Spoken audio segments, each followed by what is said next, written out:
नमस्कार मेरा सभी भाइयों बहनों को। जे आप जो वीडियो देखोगे अभी, इस वीडियो से आपको कुछ सीखने को मिलेगा। अगर आप जर्मनी में आना चाह रहे हो, पहले आप ये वीडियो देख लो, तो उसके बाद मैं आपको बताता हूँ।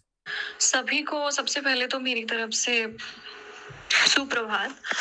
और मैं सबसे पहले तो निवेदन करना चाहती हूँ भारत सरकार से और जर्मन सरकार से कि जर्मन को कनाडा की तरह ना बनने दें, क्योंकि यहाँ पर अब जो भी नए स्टूडेंट आ रहे हैं और स्पेशली जो भारतीय लोग ही हैं, वही उनको निशाना बना रहे हैं फेसबुक से, अदर वेबसाइट से, और वो उनको जो है वो रूम देने के नाम से उनके साथ ठगी कर रहे हैं।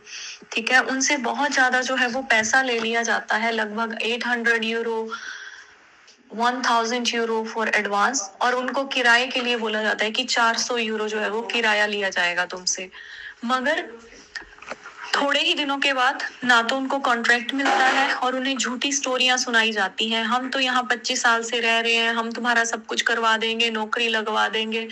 मगर जैसे ही उनको पैसे मिल जाते हैं, और स्पेशली वो बाई हैंड पैसे लेते हैं, जैसे ही उनको पैसे मिल जाते हैं तो वो आपको पहचानने से जो है वो इनकार कर देते हैं। ऐसा ही कुछ मेरे साथ हुआ, जो कि मैं शेयर करना चाहती हूँ। मैं भी किसी इंडियन फैमिली के साथ रहती थी, जो कि बहुत ही अच्छे से मेरे साथ रह रहे थे, और मैंने उनको कहा था कि मेरा भी सिटी रजिस्ट्रेशन करवाया जाए, तो उन्होंने मेरा सिटी रजिस्ट्रेशन कहीं और करवा दिया, जो कि मुझे बाद में पता चला कि ये एक तरह का नया तरह का स्कैम है, जिसमें वो लोग 4 से 5 फैमिलीज जो है वो इन्वॉल्व हैं, जिन्होंने जो है वो रेंडमली घर ले रखे हैं, और वो उनको जो है वो स्वाइप कर देते हैं लोगों को, और वहां पे जो है वो अपने घर में दूसरे को और दूसरे के घर में अपने को रखते हैं। और जैसे ही आप आर्ग्यूमेंट करेंगे तो वो पुलिस को बुला लेंगे, और पुलिस को बुला के क्या कहानी बोलेंगे, जो कि मेरे साथ हुआ कि ये इंडियन है, मैंने इसकी हेल्प की, मैंने देखा इसे रास्ते पे बैठी हुई, तो मैंने 2 दिन जो है वो इसकी हेल्प की, और हेल्प करने के बाद जो है वो अब ये जो है वो मतलब मेरे बच्चे को जो है वो परेशानी हो रही है, मेरे बच्चे को खतरा है, और इस तरह की स्टोरियां जो है वो सुनाएंगे पुलिस के सामने। और दूसरी दुख की बात यह है कि उसने पहले तो पुलिस बुलाई, उसको ऐसे झूठ बोला, उसे लग रहा था कि मुझे जर्मन नहीं आती, मुझे जर्मन आती है, मैं समझती हूँ, बोल नहीं सकती। और मैं सुन रही थी कि वो किस तरह से सफेद झूठ जो है वो सामने सामने बोल रहा था। उस व्यक्ति ने मुझसे लगभग जो है वो आज तक जो है वो 5000 यूरो जो है वो ले लिए, और अब वो कह रहा है कि मैंने कभी वो ना तो मुझे जानता और ना ही उसने मेरे पैसे कभी, मैंने उसे पैसे दिए हैं। तो उसके बाद उसने जो है वो और साथ में 3 से 4 लोगों को बुला लिया, जिसमें 2 लोगों ने जो थी वो एक काफी बूढ़े व्यक्ति थे और एक जवान था लड़का, जिन्होंने जो है वो सिर पे टर्बन बांधी हुई थी, और साथ में एक और इंसान था। मैंने उनसे पूछा, वो भी पुलिस को सेम ही बात बोल रहे थे कि मैं रास्ते पे थी और वो मुझे हेल्प के लिए, एज इंडियन होने के नाते मुझे हेल्प के लिए ले आए हैं। मगर पुलिस ने कहा कि ऐसा तो नहीं है, दिखता तो नहीं है। क्यों? क्योंकि कमरे के अंदर 2 बिस्तर पड़े हुए हैं और पूरी अलमारी कपड़ों के साथ भरी पड़ी है, और वहां पे 5 लगेज हैं। आप ऐसा कैसे कह सकते हैं? आपकी स्टोरी और इस लड़की की स्टोरी जो है वो मैच नहीं कर रही है, और आपको शर्म आनी चाहिए कि आप इंडियन होके दूसरे इंडियन के साथ ऐसा कर रहे हैं।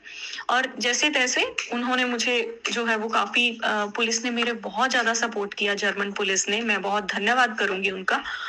और उसके बाद वो तीनों व्यक्ति मेरे ऊपर प्रेशर बनाने लगे, तुम्हारे जहाँ पे पेपर कैंसिल करवा देंगे, ये करवा देंगे, तुम नहीं हमें जानती। मैंने उनको कहा कि क्या आप कोई सरकारी कर्मचारी हैं? कहते हम यहाँ पे 20 साल 25 साल से रह रहे हैं। मैंने कहा अगर आप रह रहे हैं तो आपने क्या किया भारतीय कम्युनिटी के लिए? क्यों स्टूडेंट्स यहाँ पे ऐसी प्रॉब्लम जो है वो फेस कर रहे हैं? क्यों आप लोग जो है वो कैश में, और ऊपर से आप इस व्यक्ति को जो है वो सपोर्ट कर रहे हैं, जो व्यक्ति जो है वो कैश ले रहा है, बाई हैंड कैश ले रहा है और फिर अब मुकर रहा है, जो कि गलत बात है। और फिर वो चले गए और कहने लगे कि मतलब मैं बहुत ज्यादा जो है वो बहस कर रही हूँ, और उन्हें जो है वो क्यों, क्योंकि मैं पहली बात है कि उनका आना बनता ही नहीं था। अगर वो आ रहे हैं तो उनका भी फर्ज बनता है, क्योंकि इस कंट्री में मेरा कोई दोस्त नहीं है। मैं एक जर्मन कंपनी में जॉब करती हूँ, जिसके कारण मुझे जो है वो मेरा कोई भारतीय मित्र नहीं है जो मुझे उस रात को जो है वो पनाह दे देता। पुलिस वाले कह रहे थे कि वो मुझे ले जाते, मगर मैंने यहाँ पैसे दिए हैं और ऊपर से मेरे लगेज जो है वो 4 हैं, तो वो भी मतलब क्या कर सकते हैं।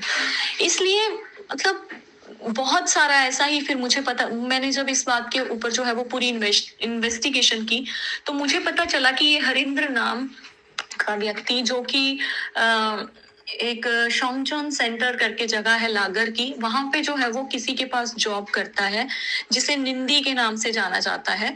और यह व्यक्ति बहुत सारे बच्चों के साथ ऐसा कर चुका है। बहुत सारे लोगों को जो है वो ये एयरपोर्ट से ही ले आते हैं, बैग जो है वो केलर में रख लेते हैं ताकि जो बच्चा है वो कहीं और ना जा पाए।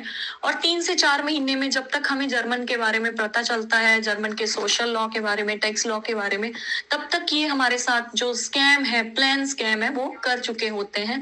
और हमारे पास कोई सबूत नहीं होता कि हमने इन्हें जो है वो बाई हैंड पैसे दिए हैं।